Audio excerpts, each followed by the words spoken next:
PayPal reports quarterly earnings for the first time since it split from eBay. Microsoft is shutting down the Sunrise Calendar app and ruining my life. IBM is buying the Weather Channel's parent company, and more. It's Wednesday, October 28th, and this is Crunch Report.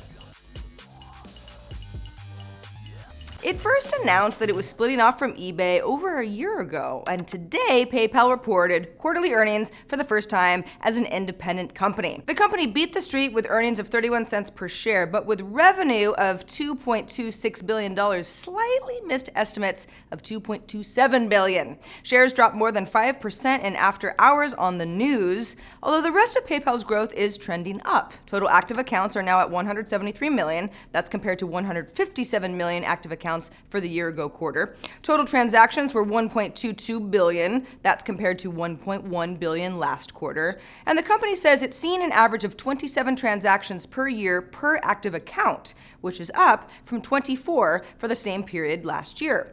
The company also said $2.1 billion of transaction volume was processed by Venmo, which PayPal owns, and which represents 200% growth over last year. Even so, PayPal's stock price is down about 15% from its high back in July.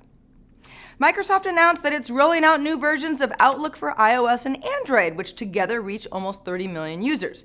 Now that in itself is not bad news. What is bad news for people like me that use Sunrise Calendar all day on their iPhones and have their entire lives revolving around Sunrise Calendar is that Sunrise Calendar is getting its functionality folded into Outlook, and the standalone Sunrise app is getting shut down. Boo! Microsoft bought Sunrise earlier this year for over $100 million. At the height of its popularity, it was competing with other popular apps like Fantastical, Tempo, and AnyDo Cal. We worried that Microsoft might screw it up at that point.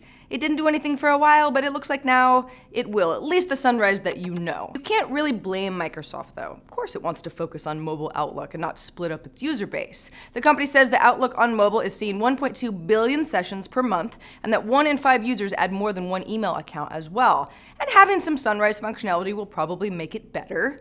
But I had a good thing going here. The new Outlook on iOS is rolling out today with an Android update in November. The only thing that's constant is change.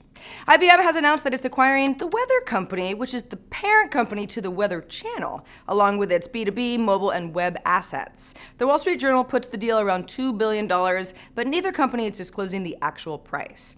Now, the Weather Channel itself is not actually part of the acquisition, but the deal will see the Weather Company licensing weather forecast data and analytics from IBM under a long-term contract. IBM already had an agreement with the Weather Company to share its data following a strategic partnership between the two businesses earlier this year. Now IBM just owns it outright. The company says that it'll advance the Weather Company's digital advertising platform on mobile and web through ad-sponsored consumer and business solutions and reach 82 million uniques monthly. Good luck.